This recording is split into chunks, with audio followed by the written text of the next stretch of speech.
Olá, espero que todos estejam bem. Nesse momento eu devo estar em deslocamento para um curso de karatê que inicia hoje à noite, no final da tarde, na verdade, às 17, né, e vai até dia 21, que está dentro de um evento maior, que é o Congresso Brasileiro de Karatê, que foi postergado devido à pandemia, já, né, então esse ano ele está sendo realizado nesse momento. Bom, eu sou Leandro da Rosa, sou mestrando do programa de pós-graduação em Memória Social e Bens Culturais. Tenho aqui também, tenho a honra, né, de apresentar esse trabalho com coautoria da minha orientadora, a professora Maria de Lourdes Borges, e a professora que é Tamara Teles, que é a minha co-orientadora também, no trabalho de mestrado. Então, sou mestrando, né? Meu projeto está em desenvolvimento, né? Já foi qualificado e eu tenho que trabalhar, concluí-lo, né? Para apresentar para a banca em março de 2022. Né? Estou aqui então apresentando o artigo, tá? O objetivo desse artigo, né, foi analisar a memória empresarial do PMI, né, o PMI, o Project Management Institute, né, a partir da narrativa da sua trajetória apresentada por Weber, 2018, com elementos da memória coletiva. O PMI, ou PMI, é uma das instituições mais respeitadas mundialmente quando o assunto é gestão de projetos. Na pesquisa bibliográfica e uma análise de conteúdo de cunho qualitativo do texto de Weber. Eu sou certificado PMP desde 2006, perdão. Estou atuando como diretor da regional de Florianópolis do PMI Santa Catarina, né? E a gestão de projetos é um dos pilares do trabalho do mestrado, né? Portanto, a gente pensou essa visão do meu trabalho e trabalho, vamos dizer assim, e desenvolveu, né, o artigo, né, baseado nessa, como é que eu posso dizer, nessa história, né? Bom, então a memória coletiva e a memória empresarial, né? O que tem muito em comum? Tem alguma coisa em comum? Se a memória coletiva é limitada ao grupo que a mantém, segundo Halbach, 1990, então a memória empresarial estaria submetida a quais limites? A quais jogos entre o lembrar e o esquecer? Por que o esquecer? Nassar 2007 aponta que são distintas as circunstâncias que envolvem memória empresarial, incluindo diferentes forças como modelo de produção, entre outros.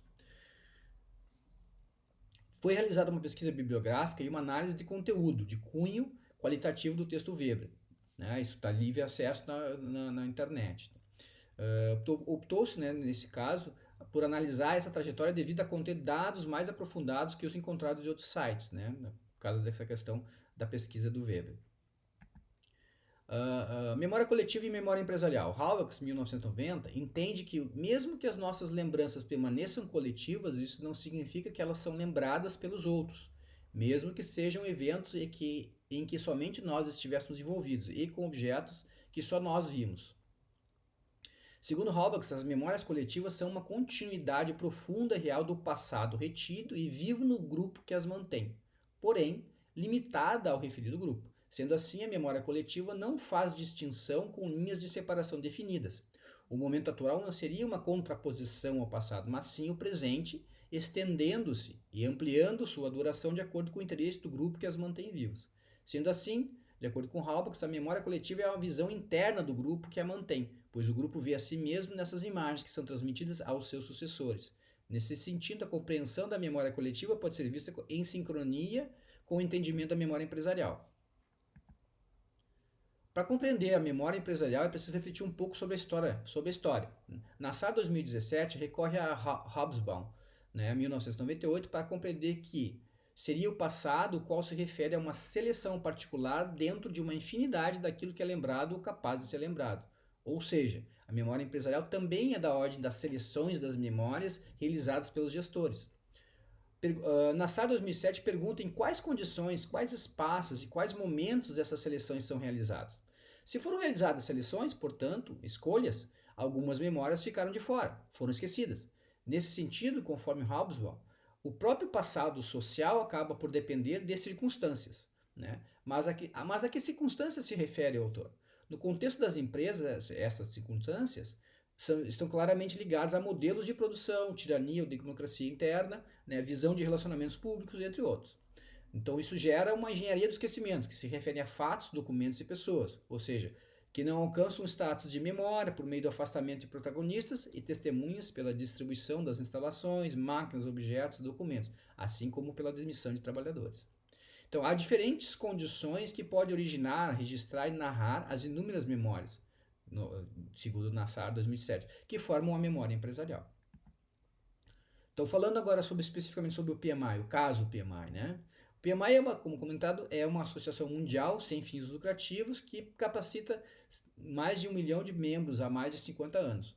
A sua diretoria é renovada periodicamente, né? Seus membros, né, revêem e atualizam os padrões de acordo com a evolução e tendência de mercado, sempre sendo aprimorados, né? Por consequência, os próprios membros, né, mantêm esse processo de aprimoramento também.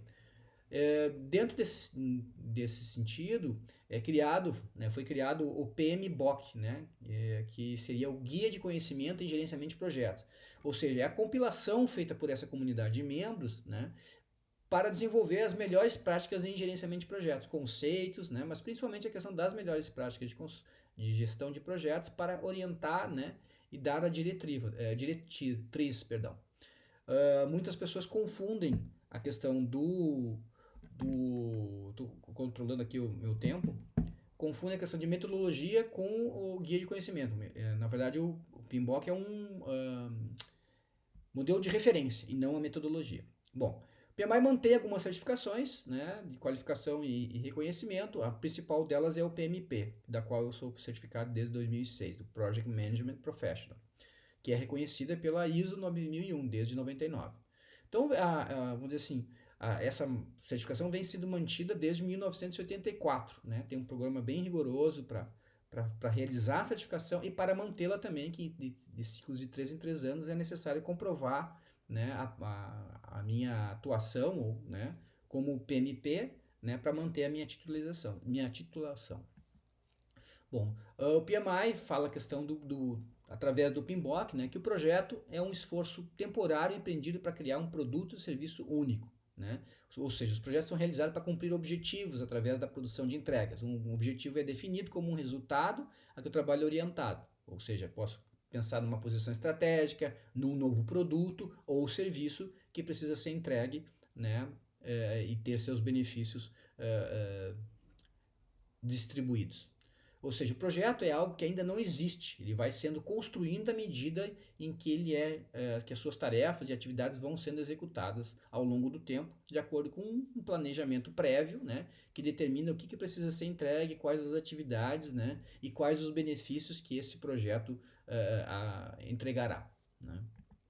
Bom, então assim, ao analisar a memória empresarial do PMI, ou do PMI, a partir da narrativa da sua história, né, apresentada por Weber, a gente começa a entrelaçar com elementos da memória coletiva. O PMI foi criado em meio à necessidade de melhoria na gestão de projetos. Haviam muitos recursos circulando, muitos projetos importantes em desenvolvimento dos Estados Unidos no final dos anos 60.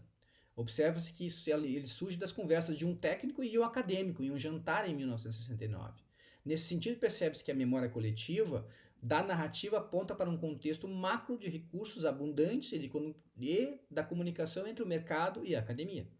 Logo em seguida foi formalizada a ONG em Filadélfia, com 5 sócios. Somente 5 anos depois, né, foram tomadas medidas para a profissionalização da gestão de projetos, bem como ações com outras associações internacionais, o que resultou na padronização de procedimentos e abordagens, né, culminando aí no PMBOK, que seria o guia de referência. Observando-se a memória coletiva, onde o sucesso é celebrado sem percalços ou problemas, ou seja, a narrativa apresentada pode ter sido fruto de memórias selecionadas por profissionais que tinham poder para fazê-lo, né? Nassar 2007. Quais as memórias foram esquecidas? Em prol de uma engenharia de esquecimento, né? Também Nassar traz esse contexto. Bom, em 90, né, o Weber, 2018, relata que ocorreu um crescimento vertiginoso dos membros do PMI. Né? Apresenta também uma sua abrangência mundial e o sucesso em termos de membros, produções e voluntários. Observando-se aqui uma narrativa de sucesso, de novo, né, a qual, segundo Nassar, né, pode ter passado por alguma condição para entrar na narrativa que caracterizasse a memória empresarial do PMI.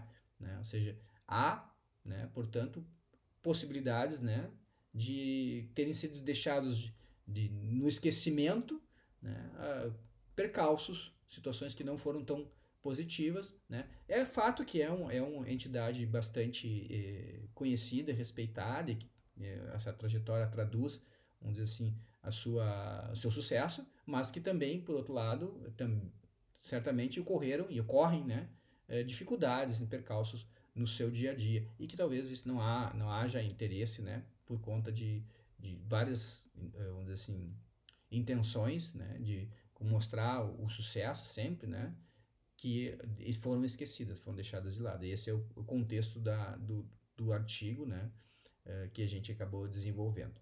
Eu espero ter conseguido passar, né, as informações. Eu estou preocupado com o tempo aqui, né, e agradeço a todos e fico à disposição. Muito obrigado.